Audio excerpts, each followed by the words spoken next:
Ikigai audio book summary. पूरा नाम Ikigai, the Japanese secret to a long and happy life. लेखक Hector Garcia और Francesc Miralles. क्या आपने कभी सोचा है कि कुछ लोग 100 साल से ज्यादा जीते हैं, फिर भी उनके चेहरे पर थकान नहीं, मन में निराशा नहीं और जीवन में कभी खालीपन नहीं होता? ये कोई किस्मत का खेल नहीं है और ना ही कोई जादू। जापान के ओकिनावा द्वीप में रहने वाले लोग बताते हैं कि लंबा और खुशहाल जीवन किसी एक आदत से नहीं बनता, बल्कि जीवन को जीने के एक खास तरीके से बनता है। इसी तरीके को जापान में कहा जाता है इकिगाई।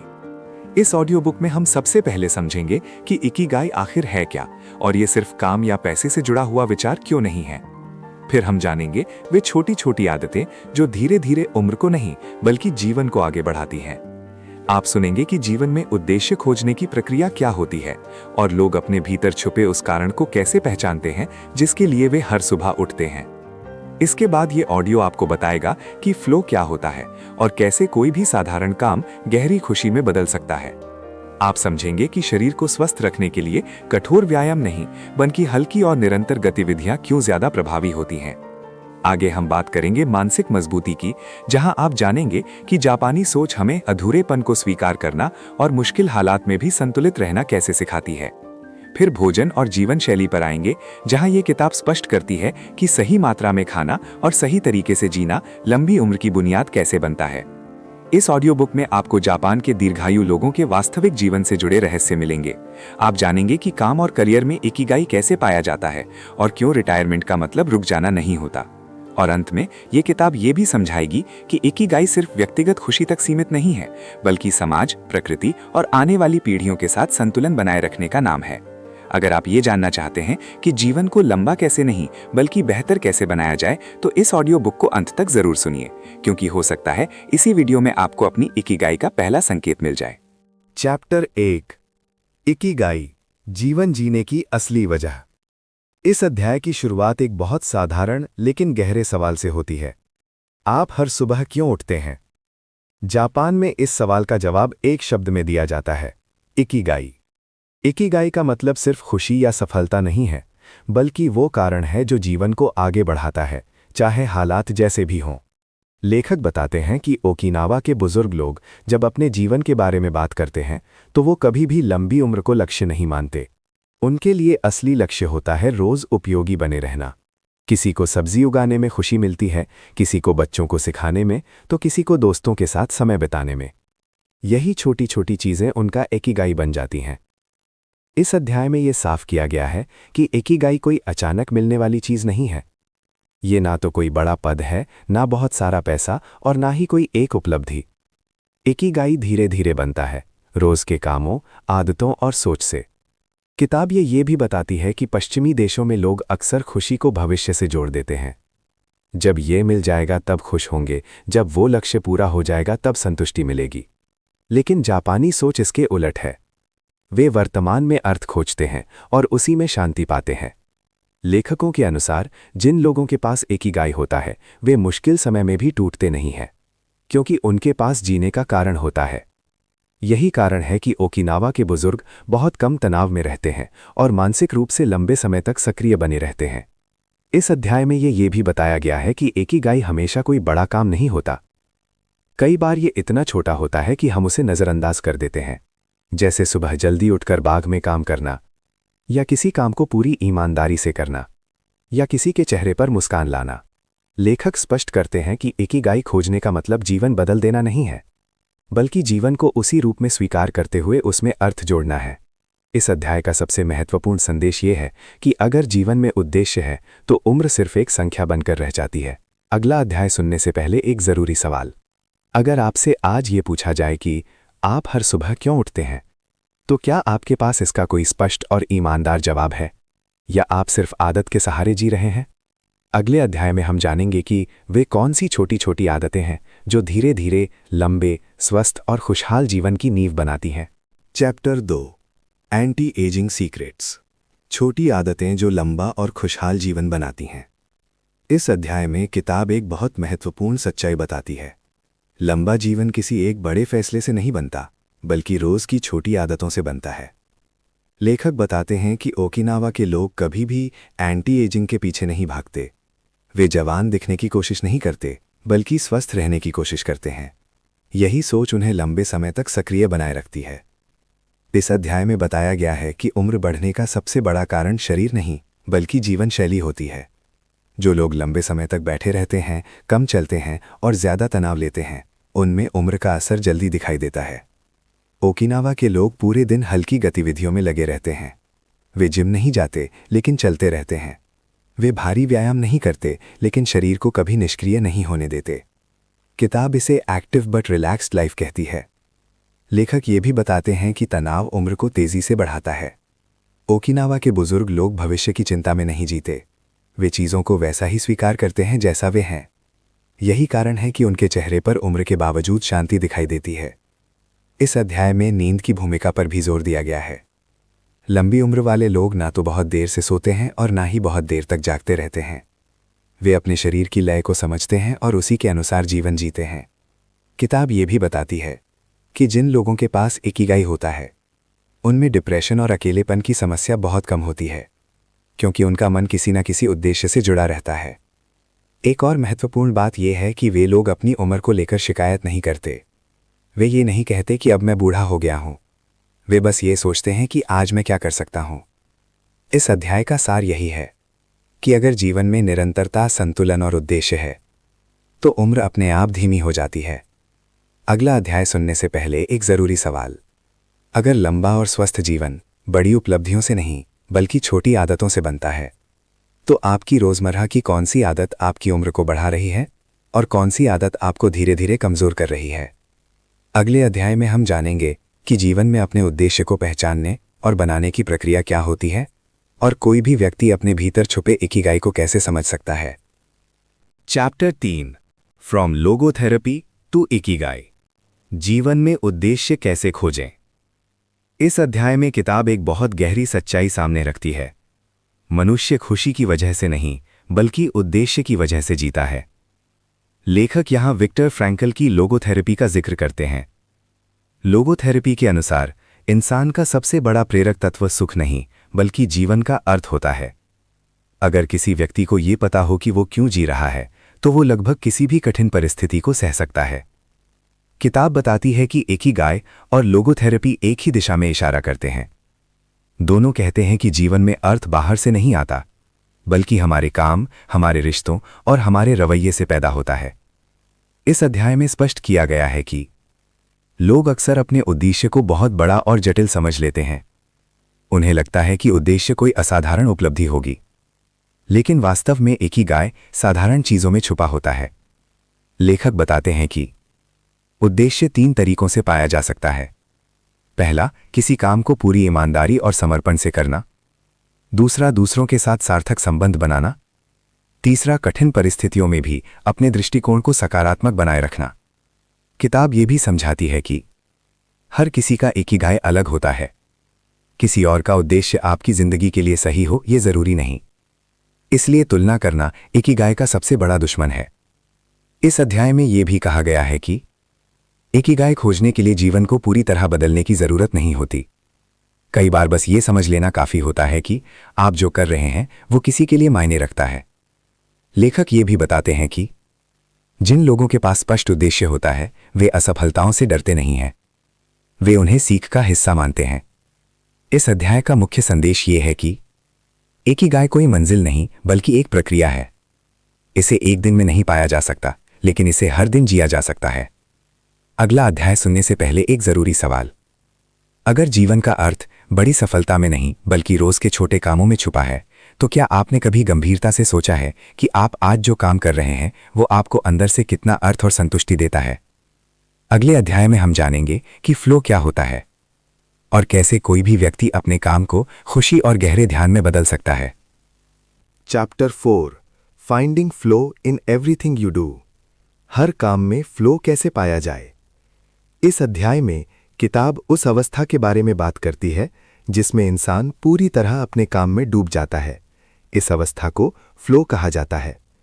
फ्लो वो स्थिति होती है जब आप किसी काम को करते हुए समय भूल जाते हैं। न तो थकान महसूस होती है, न ही बाहर की परेशानियां ध्यान भटकाती हैं। किताब के अनुसार फ्लो केवल आनंद नहीं देता, बल्कि जीवन को गहरा अर्थ भी देता है। लेखक बताते हैं कि जिन लोगों के पास इकिगाई होता है, वे अपने रोजमर्रा के कामों में भी फ्लो महसूस करते हैं। उनके लिए काम बोझ नहीं होता, बल्कि आत्म अभिव्यक्ति का माध्यम बन जाता है। इस अध्याय में बताया गया है कि फ्लो तब पैदा होता है जब चुनौती और क्षमता के बीच संतुलन हो। अगर काम बहुत आसान है तो ऊब आती है, अगर काम बहुत कठिन है तो तनाव पैदा होता है। लेकिन जब काम आपकी क्षमता से थोड़ा सा ऊपर होता है, तभी फ्लो की अवस्था बनती है। किताब ये भी स्पष्ट करती है कि फ्लो पाने के लिए ध्यान बहुत ज़रूरी है। एक समय में एक ही काम करना, पूरी एकाग्रता से करना और बार बार ध्यान भटकाने वाली चीज़ों से दूर रहना फ्लो को जन्म देता है। ओकिनावा के बुजुर्ग लोग चाहे बागवानी कर रहे हों या घर के छोटे काम, वे उन्हें पूरे ध्यान और धैर्य के साथ करते हैं। यही कारण है कि साधारण काम भी उनके लिए संतोष का स्रोत बन जाते हैं। इस अध्याय में यह भी बताया गया है कि फ्लो उम्र से जुड़ा हुआ नहीं है। बुजुर्ग लोग भी फ्लो में जा सकते हैं अगर वे किसी ऐसे काम से जुड़े रहें जिसमें उनकी रुचि और अनुभव काम आए। लेखक कहते हैं कि फ्लो केवल काम के समय ही नहीं, बल्कि संगीत, लेखन, पढ़ाने या किसी भी रचनात्मक गतिविधि में पाया जा सकता है।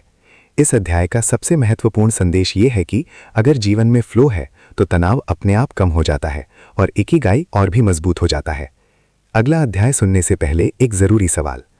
अगर खुशी और संतुष्टि उस काम से आती है जिसमें हम पूरी तरह डूब जाते हैं, तो क्या आप जानते हैं वो कौन सा काम है जिसे करते समय आप समय भूल जाते हैं? अगले अध्याय में हम जानेंगे कि हल्की गतिविधियां और रोज की छोटी शारीरिक आदतें कैसे लंबी उम्र की नींव बनती हैं। Chapter 5 gentle movements longer life. हल्की गतिविधियां और लंबा जीवन। इस अध्याय में किताब एक बहुत आम लेकिन अक्सर अनदेखी की जाने वाली सच्चाई बताती है। शरीर को स्वस्थ रखने के लिए उसे थकाना नहीं, बल्कि उसे लगातार चलाते रहना जरूरी है। लेखक बताते हैं कि ओकिनावा के बुजुर्ग लोग भारी व्यायाम नहीं करते, वे जिम नहीं जाते, ना ही कठिन एक्सरसाइज करते हैं, लेकिन उनका शरीर शायद ही कभी निष्क्रिय रहता है। वे चलते हैं, झुकते हैं, बैठते हैं, उठते हैं और छोटे छोटे काम खुद करते हैं। किताब इसे प्राकृतिक व्यायाम कहती है, जो शरीर को लंबे समय तक मजबूत बनाए रखता है। इस अध्याय में बताया गया है कि लंबे समय तक बैठना शरीर के लिए सबसे हानिकारक आदतों में से एक है। ये मांसपेशियों को कमजोर करता है, रक्त संचार को धीमा करता है और धीरे धीरे ऊर्जा को खत्म कर देता है। इसके विपरीत हल्की लेकिन नियमित गतिविधियां जैसे चलना, स्ट्रेच करना, घर के काम करना या बागवानी शरीर और मन दोनों को सक्रिय रखती हैं। किताब में जापानी रेडियो एक्सरसाइज यानी राजियो ताइसो का भी जिक्र है। ये बहुत सरल स्ट्रेचिंग अभ्यास होते हैं जो रोज सुबह शरीर को जागृत करते हैं। इनका उद्देश्य शरीर को थकाना नहीं, बल्कि उसे गतिशील बनाना होता है। लेखक ये भी बताते हैं कि शारीरिक गतिविधि का सीधा संबंध मानसिक स्वास्थ्य से है। जो लोग चलते फिरते रहते हैं उनमें चिंता और अवसाद कम पाया जाता है। इस अध्याय का एक महत्वपूर्ण संदेश ये है कि शरीर को सम्मान देना इकिगाई का हिस्सा है। जब शरीर स्वस्थ रहता है तो व्यक्ति अपने उद्देश्य को लंबे समय तक जी पाता है। किताब ये भी स्पष्ट करती है कि व्यायाम कोई अलग काम नहीं होना चाहिए, उसे जीवन का हिस्सा बनाना चाहिए। यही सोच ओकिनावा के लोगों को लंबे समय तक सक्रिय बनाए रखती है। अगला अध्याय सुनने से पहले एक जरूरी सवाल। अगर लंबी उम्र का रहस्य कठोर व्यायाम में नहीं, बल्कि रोज की हल्की गतिविधियों में छुपा है, तो क्या आप आज अपने जीवन में थोड़ा और चलने फिरने की जगह बना पाएंगे? अगले अध्याय में हम जानेंगे कि मानसिक मजबूती क्या होती है और जापानी सोच हमें अधूरेपन और कठिन परिस्थितियों को स्वीकार करना कैसे सिखाती है। चैप्टर 6 रेजिलियंस और वाबी साबी। मानसिक मजबूती और अधूरेपन की सुंदरता। इस अध्याय में किताब एक बहुत गहरी जापानी सोच को सामने रखती है।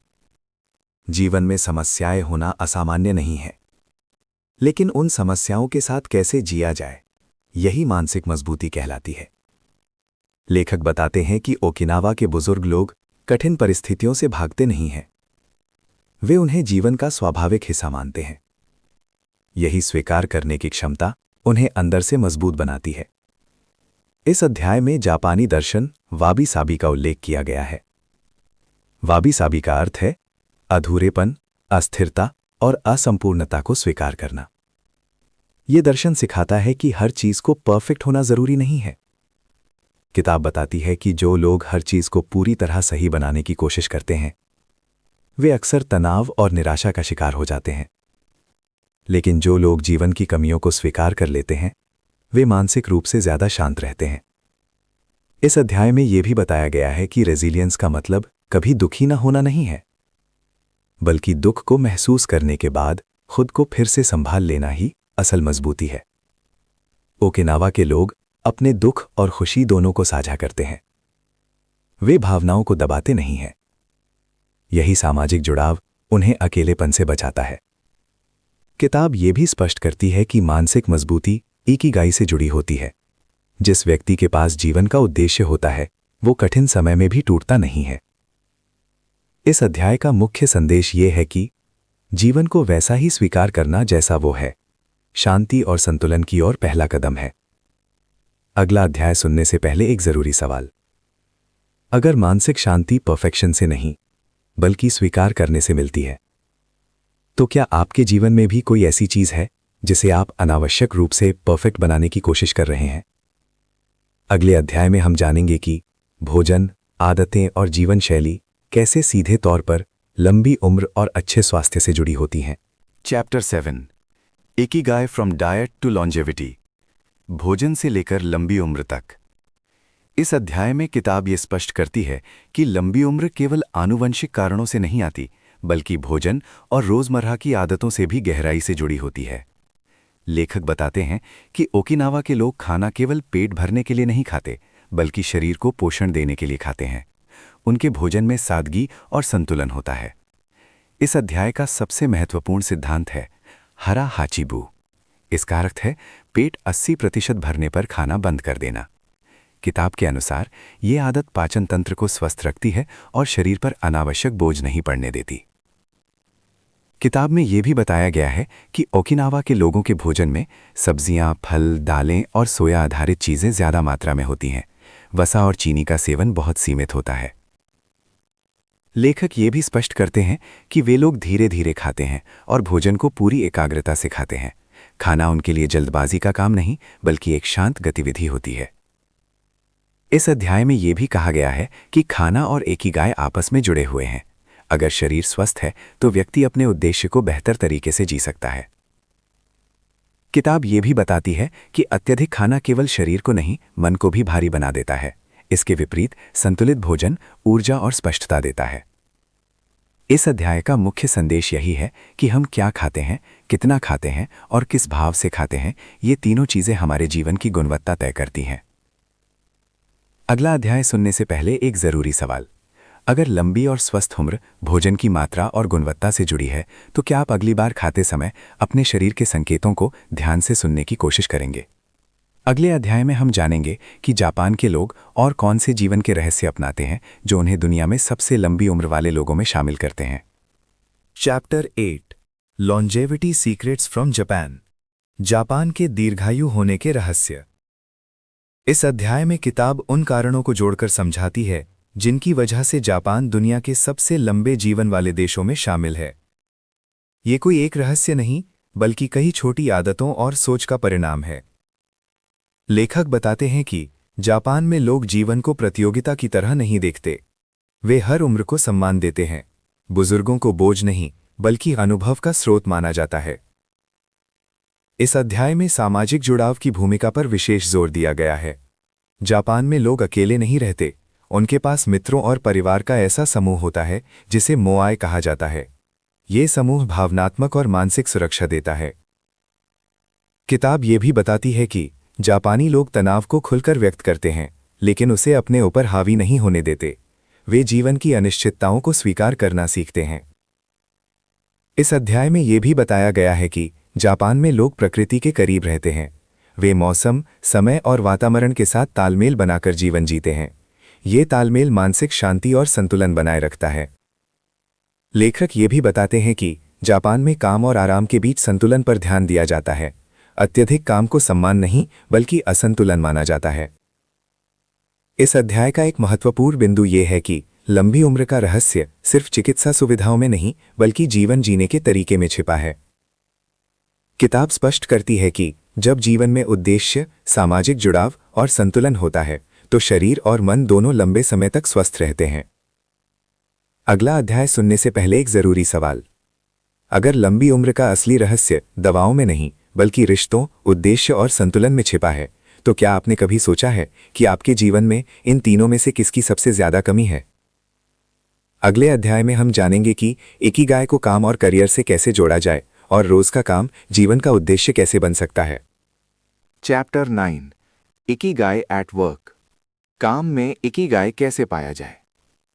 इस अध्याय में किताब ये स्पष्ट करती है कि काम केवल पैसे कमाने का साधन नहीं है। काम वो माध्यम भी हो सकता है जिसके जरिए व्यक्ति अपने जीवन के उद्देश्य को जीता है। लेखक बताते हैं कि जापान में काम को पहचान या पद से नहीं, बल्कि गुणवत्ता और समर्पण से आंका जाता है। कोई भी काम छोटा नहीं माना जाता अगर उसे पूरे मन से किया जाए। इस अध्याय में यह भी बताया गया है कि इकिगाई पाने के लिए काम बदलना हमेशा जरूरी नहीं होता। कई बार काम करने का तरीका बदलना ही काफी होता है। किताब बताती है कि जो लोग अपने काम में अर्थ खोज लेते हैं वे जल्दी थकते नहीं हैं। वे काम को बोझ नहीं बल्कि जिम्मेदारी और योगदान के रूप में देखते हैं। इस अध्याय में जापानी कारीगरों का उदाहरण दिया गया है जो एक ही काम को जीवन भर करते हैं और हर दिन उसमें सुधार लाने की कोशिश करते हैं। उनके लिए परिपूर्णता नहीं, लगातार बेहतर बनना महत्वपूर्ण होता है। लेखक ये भी स्पष्ट करते हैं कि काम में इकिगाई का मतलब हर दिन खुश रहना नहीं है। कभी कभी थकान, कभी निराशा भी आती है, लेकिन उद्देश्य होने से काम छोड़ने का मन नहीं करता। इस अध्याय में यह भी बताया गया है कि इकिगाई एट वर्क का एक महत्वपूर्ण हिस्सा टीम वर्क और सम्मान है। जब व्यक्ति ये महसूस करता है कि उसका योगदान मायने रखता है तो काम में संतोष अपने आप आ जाता है। किताब ये भी कहती है कि रिटायरमेंट का मतलब उपयोगी होना बंद कर देना नहीं है। जापान में लोग उम्र के साथ अपने काम की प्रकृति बदलते हैं, लेकिन काम से जुड़ाव बनाए रखते हैं। इस अध्याय का मुख्य संदेश ये है कि अगर काम में इकिगाई है तो काम जीवन को थकाता नहीं बल्कि ऊर्जा देता है। अगला अध्याय सुनने से पहले एक जरूरी सवाल। अगर काम केवल पैसे के लिए नहीं बल्कि जीवन के उद्देश्य के लिए भी किया जा सकता है तो क्या आपने कभी ये सोचा है कि आपका वर्तमान काम किस तरह से किसी के जीवन में वास्तविक योगदान दे रहा है? अगले अध्याय में हम जानेंगे कि इकिगाई केवल व्यक्ति तक सीमित क्यों नहीं है और ये समाज और भविष्य के साथ कैसे जुड़ा हुआ है। चैप्टर 10 अंतिम अध्याय इकिगाई और संतुलित स्थायी जीवन। इस अंतिम अध्याय में किताब इकिगाई को एक नए और व्यापक दृष्टिकोण से देखती है। यह अध्याय बताता है कि इकिगाई केवल व्यक्तिगत खुशी या लंबी उम्र तक सीमित नहीं है, बल्कि ये समाज, प्रकृति और भविष्य की पीढ़ियों से भी गहराई से जुड़ा हुआ है। लेखक बताते हैं कि जापानी सोच में अच्छा जीवन वही माना जाता है जो सिर्फ खुद के लिए नहीं बल्कि दूसरों और प्रकृति के लिए भी संतुलित हो। इसी संतुलन को किताब सस्टेनेबिलिटी कहती है।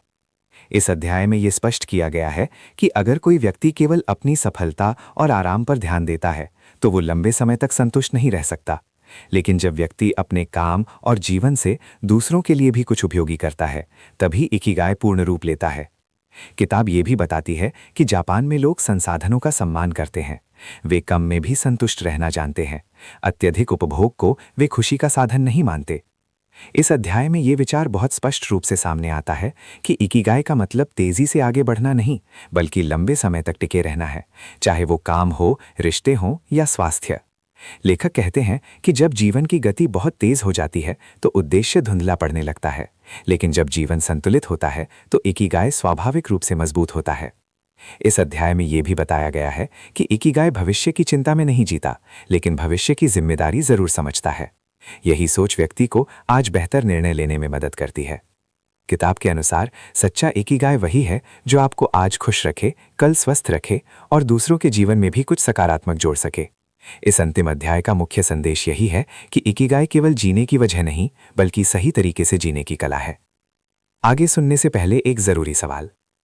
अगर इकिगाई सिर्फ आपकी खुशी तक सीमित नहीं बल्कि समाज और भविष्य से भी जुड़ा है तो क्या आपने कभी ये सोचा है कि आपका आज का जीवन कल की दुनिया को किस दिशा में ले जा रहा है?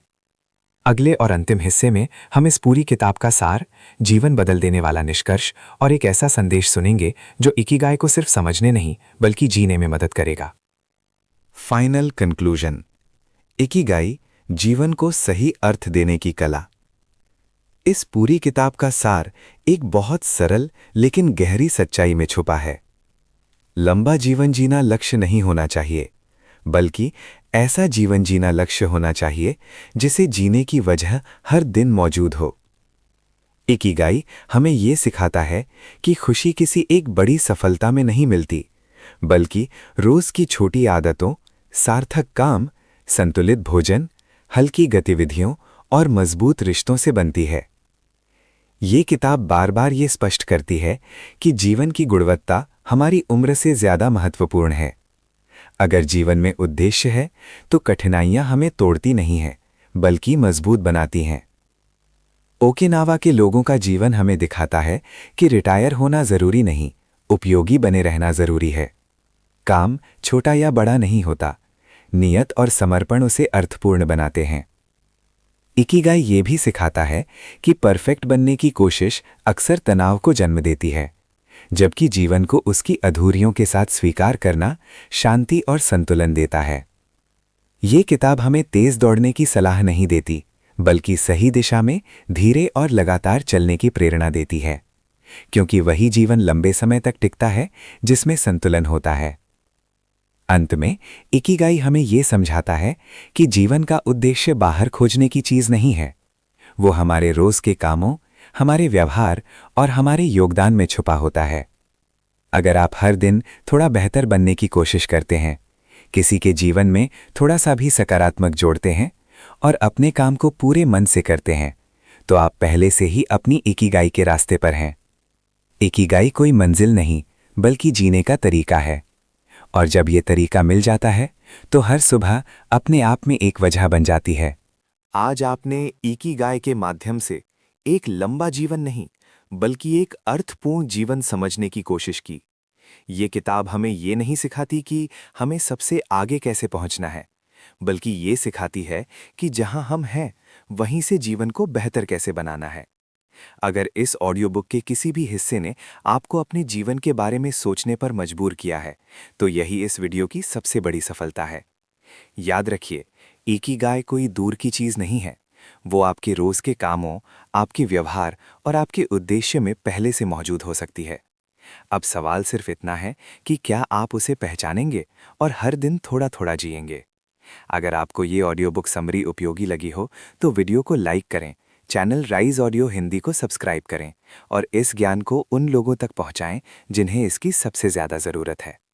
कमेंट में जरूर लिखें कि इस किताब का कौन सा विचार आपके दिल को सबसे ज्यादा छू गया। हम फिर मिलेंगे एक नई किताब, एक नए विचार और जीवन को बेहतर बनाने वाली एक नई ऑडियो जर्नी के साथ। तब तक अपने उद्देश्य को याद रखिए, अपने काम से प्यार कीजिए और हर दिन को जीने की वजह बनाइए। आप सुन रहे थे राइज ऑडियो हिंदी।